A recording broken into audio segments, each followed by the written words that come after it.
고조로부터 이어지는 하극상, 이단들의 횡행으로 일본의 역사가 대전환점을 맞이하게 된 혼란의 카오스 시대, 인간들로부터 자신들이 살고 있는 자연을 지키고자 하는 멧돼지, 원숭이, 들깨의 쪽과 갓난 아이 때부터 자신의 부모에게 버림받아 들깨 일족으로부터 길들여진 들깨의 딸, 그리고 이들과 팽팽히 대립하여 어느 마을의 여군주를 필두로 자연을 정복하고자 하는 마찰이 지속된다. 이렇게 자연과 인간들이 서로 간의 피해를 주고받으며 피로 물든 접전이 계속되는 가운데 인간과 자연의 전쟁에 있어 종점을 찍고자 개입하게 된 인물이 있었으니 누구인가?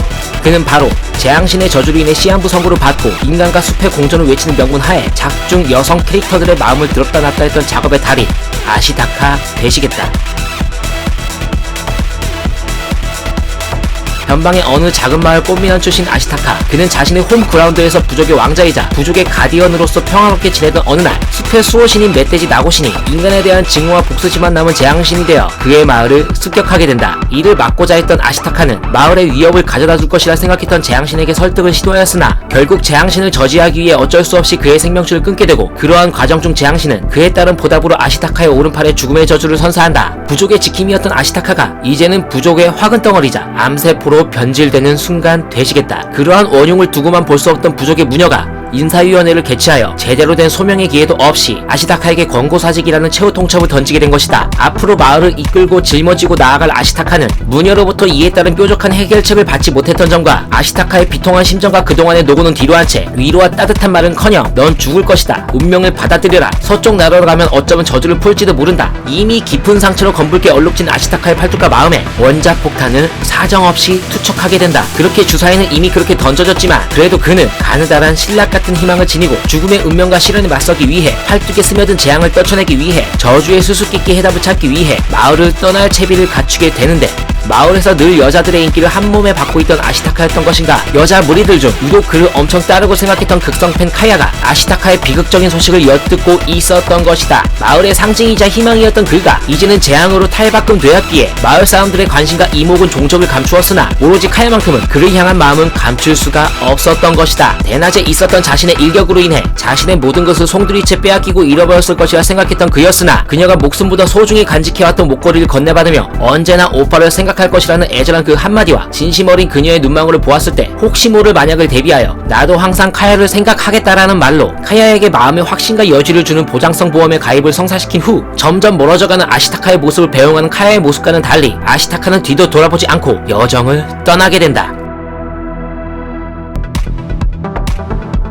인간들과 들깨 부족이 전투로 낙오된 폐잔병들을 발견하고 그들을 구조하는 데 있어 적극적으로 대응하던 아시타카는 처음으로 세상 밖으로 나와 머지않은 시간, 멀지 않은 곳에서 들깨신을 치료하며 얼굴이 케찹으로 번복된 여자를 발견하게 된다. 여태껏 마을에서 보고 느껴왔던 여성스러운 여자들의 모습과는 다르게 머리부터 발끝까지 폭발하는 야성미와 신비로운 마성의 매력들을 듬뿍 발산하고 있는 그녀에게 좀처럼 다가가긴 어려웠던 것일까. 변방의 작은 마을 킹카 출신 아시타카는 굶주린 한 마리의 사자처럼 공개 구애를 시도하였으나 애초에 인간들로부터 버림받았던 그녀였던지라 자신에게 처음으로 말을 걸어온 남자 사람에게 당연히 철벽일 수밖에 없었을 것이다. 그렇게 살아생전 여자한테 처음으로 까여본 무패전설 아시타카는 말로 표현할 수 없는 당황스러움과 굴욕, 치욕스러움을 가슴에 새기고 황급히 폐장병들을 데리고 떠난다.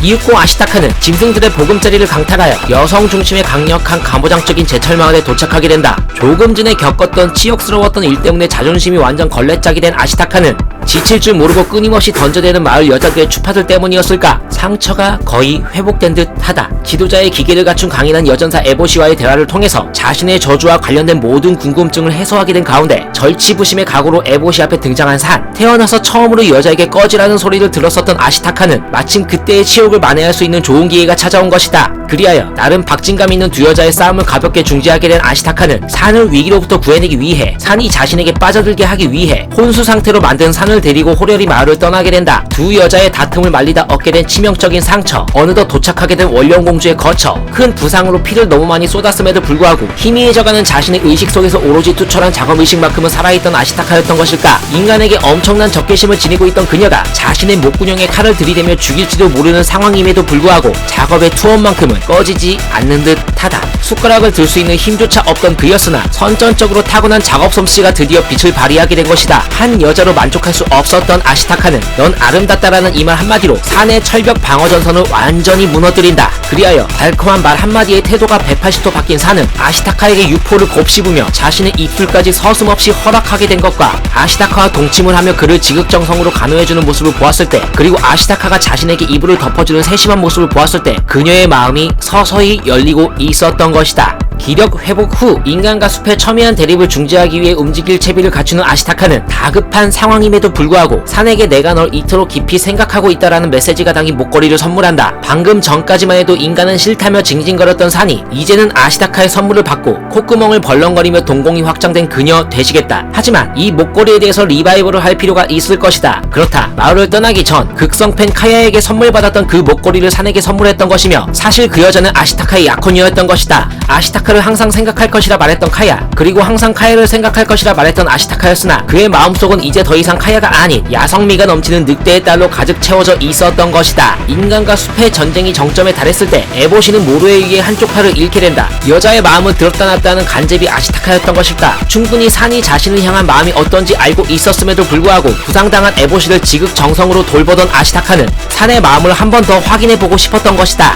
이러한 정황이 지극히 충격적으로 다가온 산은 눈이 뒤집혀 그가 선물해준 목걸이를 끊어버리게 되고, 극적인 분위기와 장소에 전혀 구애받지 않은 아시타카는 따스한 포옹으로 경로한 그녀의 마음을 녹여버린다.